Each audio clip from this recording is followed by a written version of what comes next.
Welcome to another episode of the Global Investors Podcast. I'm your host, Charles Carillo. Today we have Christopher Lento. He's over 20 years of experience in multifamily ownership, management, and investing. Chris's background is in mechanical engineering from Carnegie Mellon, and he also received professional development training at Boston University and MIT. His firm, EM Capital, focuses on acquiring and repositioning multifamily assets throughout the Southeast United States. Christopher, thank you so much for coming on today. Yeah, thanks for having me. I'm looking forward to a good conversation. Yeah, it's going to be great. Give us a little background on yourself, both personally and professionally, prior to getting involved in investing in real estate and primarily multifamily. Yeah, sure. So as you mentioned, I graduated with a mechanical engineering degree and started working for an aerospace company right out of college. And almost right away, I started investing in small apartment complexes in the Boston area. So, shortly after I moved into my first rental, I was kind of interested in like who I was renting from and why my rent was so high and how do you get into this business. And then I bought a 3-family in a kind of lower income neighborhood, not far from where I lived in the Boston area. And then that's where I started my kind of real estate career. In parallel, I worked in the defense industry for 17 years and grew my portfolio kind of as I worked, very, not passively. I bought properties and I managed them, but it was not a main focus. It was sort of like a side activity. And then in 2017, I had my first kid, and it sort of triggered me on what kind of life I wanted to have. And, my career was growing rapidly and I was doing a lot of traveling, and I decided, and it had been in the back of my mind for quite a while, how to transition over to this full time. So that was what made the switch. What was your first property? What town was that? I'm originally from New England, Connecticut area. What was your first property? Where was it located? It was a 3-family with an illegal in-law apartment in the basement in East Boston, which is where the airport is. Okay, I gotcha. All right. Yeah, no, that's interesting. Yeah, it's interesting to hear about low-income areas of Boston because of everything, of all the years of going there and being there and having friends that live there, and how everything has just gotten extremely expensive. Yeah. You know what I mean? Low income is probably not the best way to say it. At the time, in the early 2000s, it was a bit of a rougher neighborhood. It's certainly changed dramatically since then. Yeah, it's funny because my father-in-law he lived for in the 60s or early 70s or something in West Roxbury. And then I had a friend that lived there 30, 40 years later. And I was like, is this the same? He's like, I'd going to get bagels or something. The car got stolen. West Roxbury is really nice now. Yeah. And I lived with a buddy. He lived in a dumpster kind of 3-family. And they're like, oh, they're selling this thing for $1 million after I moved out or something. And well, there's just not a lot of supply in Boston. So the rents are very high. Even in not great areas, the rents are high. And then getting in the Southie, people used to say that's it. And then I go down there and it's it's like they're Brooklyn. You know what I mean? All these, it's like the hipsters going down there. I see people that were at the Cape shoreline the weekend before that are now living in South. And you're like, okay, this is completely different from Murphy's Law from 20 years ago. You know what I mean? Murphy's Law is still there though. I think it might be coming down, but it's still there. No, but that's your quintessential Southie establishment, I would say. But anyway, as I digress, so when you did that first property that you were working on, that first 3-family, which is, I started in 3 families as well in central Connecticut. So it's obviously something that is a lot of supply and it's an easy way of dipping your toe into the water of investing. You know what I mean? What did you really learn from that investment? I learned a lot of things. I sort of learned, what it's like. So because I did everything, right? I funded the deal, I bought it, I managed it myself. So I started learning about what dealing with renters is like. What kind of excuses you get, what kind of relationships are positive, what are negative. What I was always relatively handy. So just what sort of repairs and maintenance you have to do and what that costs, and interfacing with vendors but I think I learned a lot of things that were valuable and were sort of grunt work at the time. But now that I have a much bigger portfolio, I think those are valuable because I can call on that experience and I just know, how things work and what it would take to replace it and what rough costs are. I mean, there's been inflation, but when someone's like, oh yeah, it was $3,500 to replace the water heater. That doesn't make any sense to me. Even in Boston. Yeah. Right. What's going on, And then, and then the tenant experience, just interfacing with the residents and understanding, the value of keeping someone in place versus raising rents to the max and, turnover and just kind of all the nuts and bolts of property management and asset management kind of roll together. That's true. That's right. You have like the tenant management, which is like a whole different thing. When I did it and I was house hacking, you have the tenant management portion of it. And then also on it, you have that property management, like actually like the physical property management of like repairing stuff and dealing with contractors and all that kind of, or all the fun that goes in with that. But yeah, you do learn a lot. And I started like in C class, which sounds like how you started. And it was just one of those things where it's like, yep, it's a different way of working with tenants. You're just not getting like a straight check right on the first. You know what I mean? It's a different experience of working with people, but it's priceless, I feel. I mean, from those first 2 properties, I self-managed some properties for like the first 6 years or something. And it was priceless. I mean, the amount of knowledge you learned about information about contracting, dealing with tenants, everything like that. And it helps you being just a better active investor, but also a better passive investor. Because when you hear people that have never self-managed properties, it always makes me like a little nervous, because I think that's like the nuts and bolts of real estate investing. I mean, I think there's a balance, right, of getting the experts to do the stuff that they're expert at. But I also think there's a value in understanding at a certain level what those things are, right? Like, I'm not a fan of just handing a contract to my lawyer and being like, just do this. Like, I read it. I get the gist. I sort of know what I think about it, and then I rely on their expertise. And I think property management's similar, right? Like, just saying like, oh, you handle all of this. I don't need to know about it. I'll just look at the financial statement at the end of the month. I think there's a risk to that, right? You're putting a lot of trust without understanding it. I think I also learned to deal with people that are not necessarily honest, right? Like in the engineering world, all your stuff has to work at the end of the day. There's going to be a test. There's going to be a launch, whatever it is.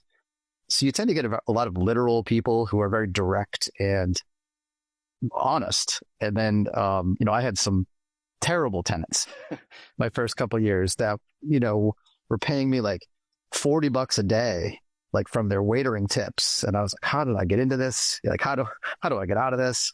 Do I believe them? Really convincing stories about why they're where they are. It was just a whole new way to interface that I had to learn. Yeah. When the stories start, that's when you know you're in trouble. Yep. Yeah. And they're good. They're convincing, especially face to face, Yeah, they've been doing them. That's, we were like, maybe I should have checked those references. No, but that's one of the things that I've never called a reference in my life. I don't think I ever will. I feel like that's an easy way of just defrauding the whole system. You know what I mean? It's like, you can't put someone's name on here and just call it. I don't know.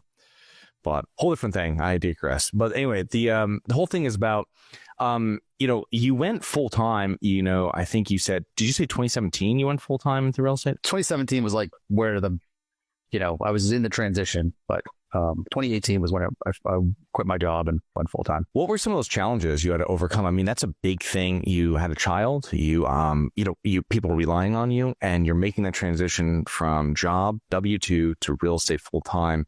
I mean, what were the challenges you had to overcome, with yourself, with your business, and obviously with people that were relying on you? Yeah, no, certainly. It felt like a big risk, but at the same time, there was a very solid backup plan, right? Like, I had a good reputation in my industry. I didn't burn any bridges. People were quite shocked that I was leaving. Like, it wasn't like I was going to a competitor. I had like, oh, would a raise help, or would I'm like, I'm looking for something different, So, I could always have gone back. I still probably could. So it was a risk, but it had really only like an ego downside, right? Like, if I had to go back after a year, it would have hurt personally, but it wouldn't have been the end of the world. So that was one, kind of realizing that, because it felt like I was jumping off a bridge, but in reality, I wasn't. And then, I had some investments in multiple cash flowing properties, and I had some fair amount of assets, and I gave myself sort of a runway. Like, this is what has to happen in a year for me to feel comfortable that this is going to work, and really just wrapping my head around that there wasn't going to be a check coming in every 2 weeks, and that it was going to be lumpy, and it was going to take a while to pan out, and just kind of having confidence in myself, keep educating myself. I joined a coaching program almost right away to keep some kind of structure in my day. I mean, I still, got up, took a shower, went to work at, 8:30 in the morning. I kind of treat it like a 9-to-5 job, just because I was so used to that, and that helped a lot. But it was a mental transition, certainly. Yeah.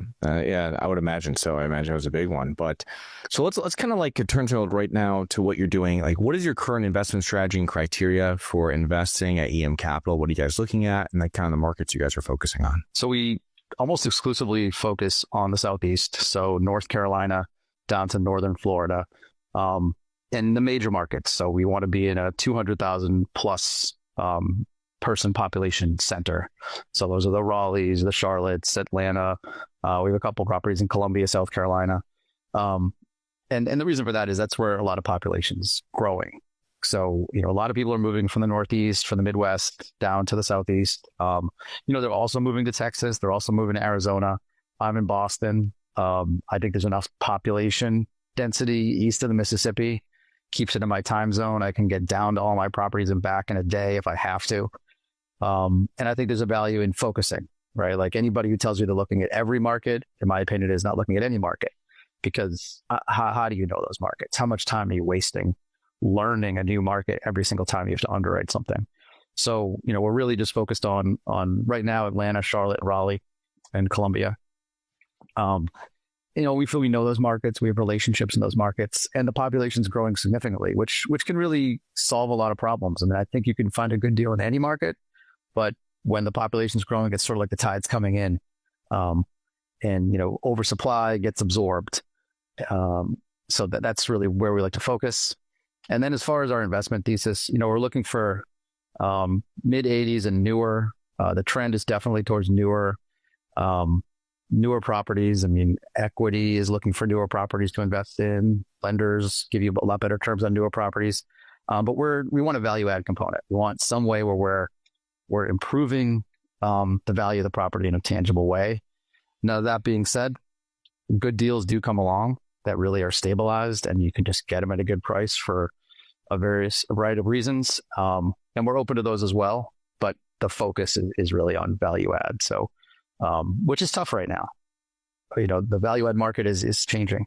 Yeah, it's getting a lot more expensive to renovate apartments. I think it's going 2x or 3x what we used to. You know what I mean? To do like a platinum unit and like C-class. We sold our last C-class in 2023, and like you getting into newer assets. And 1985 is turning out to be old for us. You know what I mean? That's like our oldest one now. But now it's like, all right, like let's try to get that up to the 90s, because you've got those bones for people listening, the bones of the properties, all this stuff that has to be done. And then we find that there was like a lot of shoddy construction in the 70s and 80s. There just was. And then you got to deal with lead and all this other stuff. But galvanized piping, aluminum wiring, these different things that I just don't want to be part of. And with insurance going up like insane everywhere, it's something that you don't want to give your insurance company another reason to ding you again, or just not write the policy, right? Or renew it. Right.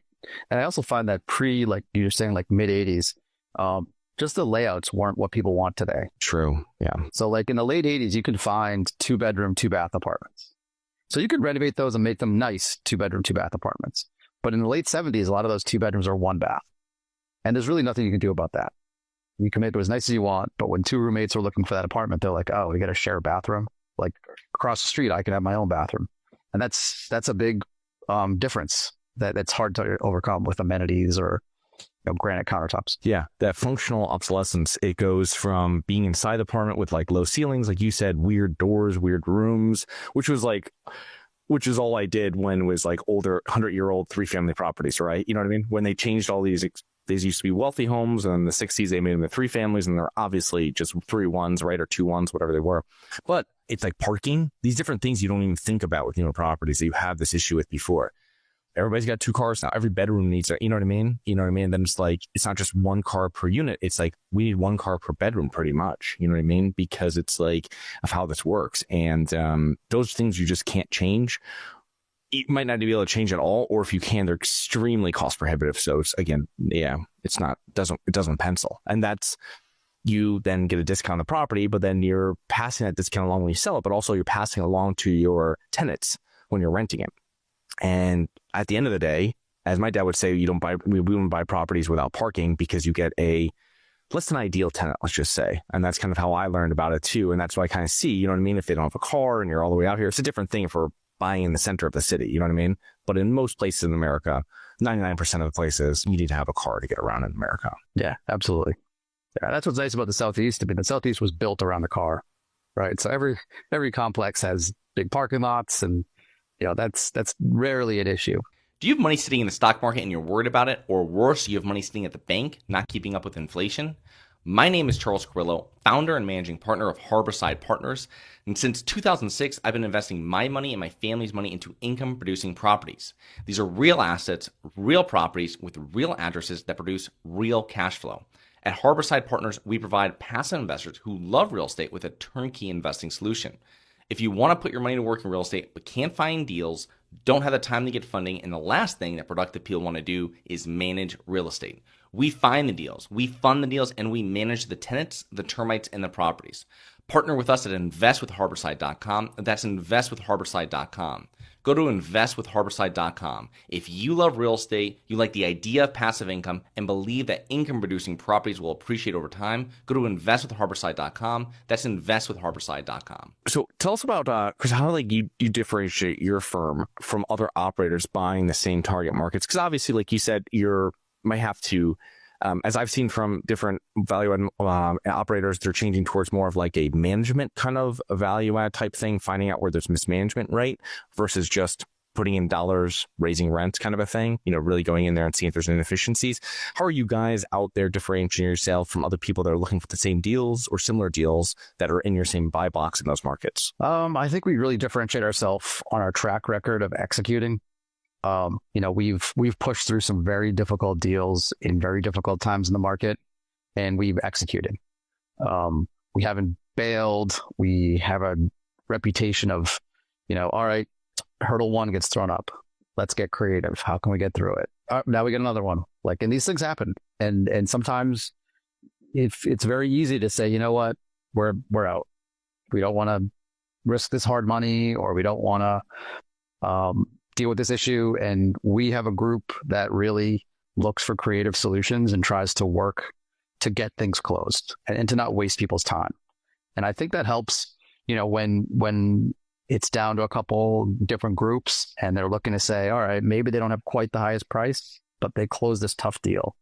And this high price, we don't know them. We don't know them. We haven't seen them before. So I think reputation of execution, differentiates us on the seller side.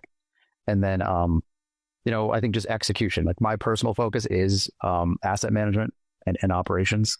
And I bring a lot of that to kind of my investors and what I talk about. And, there's a lot of different aspects of multifamily investing. And I think the core of it is operations. And then, obviously you got to find them and you have to finance them. But really what's making the money for this whole machine is the operation. Yeah, that's for sure. Yeah, when you're getting down to that property management, it makes or breaks a deal, and it's totally true. You know what I mean? Yeah, it's difficult, like you were saying, to raise money these days. I was talking to a partner of mine a day or two ago, and he's telling me that he had 2 deals working with partners, and they both fell out because they could not.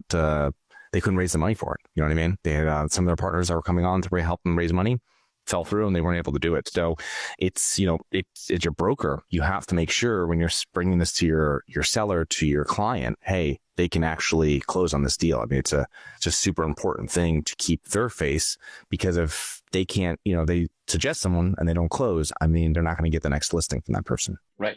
Right. So you mentioned, I believe, 4 markets in the Southeast that you're interested, or your guys are working in actively. How important is it for syndicators to kind of spread out into new markets and, focus on a handful of markets, however you guys do it? Why not just focus on 1 market or 2 markets? What have you guys found over the years? Yeah, if a market's big enough, you can probably just focus on it. Maybe like in Atlanta, or like if you're in New York metro kind of thing.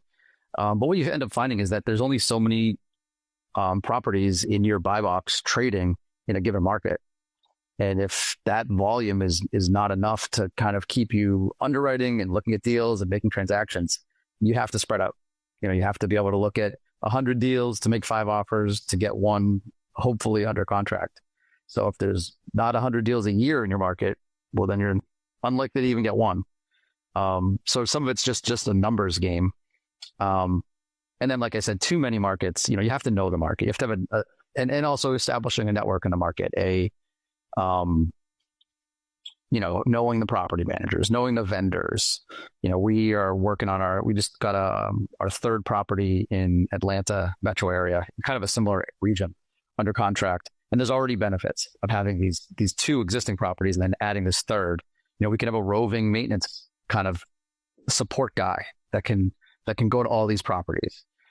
We have the same lawn company across the portfolio. There's just a value in having that network and knowing who to reach out to when there's an issue. So that really matters. So you guys are operating in 4 different markets. Can you tell us kind of how you've successfully asset managed properties out of state in multiple different states and markets? Yeah. So where possible, we like to use the same property management company. So for 3 of our assets in the Southeast, we've used one kind of big regional company that is very valuable because we can kind of have the same VPs that we deal with, similar processes and procedures, kind of leverage across. But then where we, they don't cover every market we're in. So, then we have other property management companies that handle our other assets. And I would say, get a good relationship with the property management company, triangulate. So try to find other resources in the area that you can get to kind of check on the property when you're not down there. So whether it's a contractor relationship that you've established or a broker, like, hey, drive by this property once a month and just check on it, because they want to keep that relationship with you as well. So they're happy to do that. And then a lot of communication. So we like to know, the names and ideally get the cell phone numbers of the maintenance techs and the on-site property manager for all the properties and kind of establish a rapport with them. We talk to them once a week through a video call where we go through our financials for every property, but then even off cycle, just call them, see how it's going, kind of get them on a call where their regional is not on the call and say, hey, anything going on that I should know about? Because there's, if you have 3 people on a call, in addition to you, maybe they're reluctant to tell you something that's concerning them. But if you can establish a personal relationship with like the maintenance lead, you can say, hey, if you had $1,000 to spend on a tool, could you save any money? They're like, oh, I've wanted an auger for years that I could clear the main drains with. And I don't know why we keep paying these guys $700 to come and do it. They're like, oh, we can do that. We can 100% buy you an auger, or a power washer or whatever. But they just don't maybe convey that to the person that you speak to once a week, and it doesn't get funneled up. So trying to get a personal connection with the on-site staff. That makes sense. When I had a small portfolio in Connecticut before I sold it in 2022, and you talk to, I would have, the handyman would have my number, one of the ones, and he would just text me afterwards. He goes, I was told to fix this, but there's like 2 other things here. Like, do you want me to go back and ask about this, or you can do? I'm like, no, just go and fix it. Because they want to keep expenses down over here in the office, but they don't see the property over here. And you're like, I understand everything. I appreciate everybody doing their job, but it's like, listen, if you're down there and like one of the steps in the basement isn't right, fix it. You know what I mean? If there's an issue, like if there's a lot, go fix it. You know what I mean? Like this should be like common, but I understand like people, you know what I mean? They're trying to keep everything down and, everything's penciled. So, but, yeah, so kind of forward, I mean, after so many years, decades of investing and being involved with multifamily real estate, what are some of the common mistakes you see, real estate investors make? Maybe they're new or experienced. I think being over aggressive on assumptions and underwriting. Like your underwriting has to work. Like that's it, right? Like once you buy it, there's only so much you could do to execute your business plan if your business plan was not correct to start with. So it's so easy to be like, well, maybe the exit cap rate is a little bit lower. And that's like a big lever, right? Like you move that number and your whole deal looks better. Maybe we can squeeze out a little more rent growth. And, and there's a balance, right? If you're overly conservative, you'll never close a deal. But if you're, overly aggressive, you'll never have an investor that invests with you a second time because the deals aren't going to work unless you're lucky, right? So I think that really understanding all the assumptions that go into underwriting and convincing yourself that they're the right level, not too aggressive, but not too conservative, and knowing where you're just like, hey, I can't move this and we'll move on to the next deal. Chris, what advice would you have for, offer to new investors saying that they want to dip their toe and get started? They have a W-2, kind of like similar how you got started with that first 3 family. What would you suggest to them if they were in a similar position years before you? I would say think about how involved they want to be, right? Like, I'm a syndicator. I'd love to say invest with a syndicator and learn something. That's one way to do it. If you want to be very passive, and we can put you on the calls, but you're going to learn as much as you sort of want to learn. If you actually want to like be eventually an active, I would say just go buy something. Like go figure out what you're comfortable with. If it's a single family, if it's a condo, if it's a 2-family, ideally like kind of near you, and do something, like put some offers in, figure out, just be active. And maybe, you're working with a couple brokers and you talk to some lenders and you're like, you know what? I don't really like, this is too much. At least you've learned that. And if you're like, hey, I kind of like this, how this is working, then buy a small property and run it. You get some kind of hands-on experience. And if that's not the kind of person you are, then start looking at reputable syndicators or maybe people that need just an equity partner. So maybe not a syndication, but a smaller, say like 3-family where someone needs equity, and you can, have a vote and be more actively involved, but they're the knowledgeable one kind of running the show. Yeah. You have people that want passive income and then they actively buy a property and like, hold on. Right. It's different. It's very different. This is not what it, this is not what owning a multifamily is not a passive investment. It's a small business. That's right. Yeah. It's a small business. Right. Yeah. So Chris, thank you so much for coming on today. How can listeners learn more about you and your corporation? You can find my company information at emcapitalgroup.com. And I'm very active on LinkedIn. Shoot me a message. We can set up a call, and I can tell you more about the company and what we're working on. We got 2 big opportunities right now, so yeah, things have been busy. Well, that's great to hear. Well, Chris, thank you so much for coming on today, and looking forward to connecting with you here in the near future. Yeah, I appreciate it. Thanks. Hi guys, it's Charles from the Global Investors Podcast. I hope you enjoyed the show. If you're interested in getting involved with real estate, but you don't know where to begin, set up a free 30-minute strategy call with me at schedulecharles.com. That's schedulecharles.com. Thank you. Nothing in this episode should be considered specific, personal, or professional advice. Any investment opportunities mentioned on this podcast are limited to accredited investors. Any investments will only be made with proper disclosure, subscription documentation, and are subject to all applicable laws. Please consult an appropriate tax, legal, real estate, financial, or business professional for individualized advice. Opinions of guests are their own. Information is not guaranteed. All investment strategies have the potential for profit or loss. The host is operating on behalf of Syndication Superstars LLC exclusively.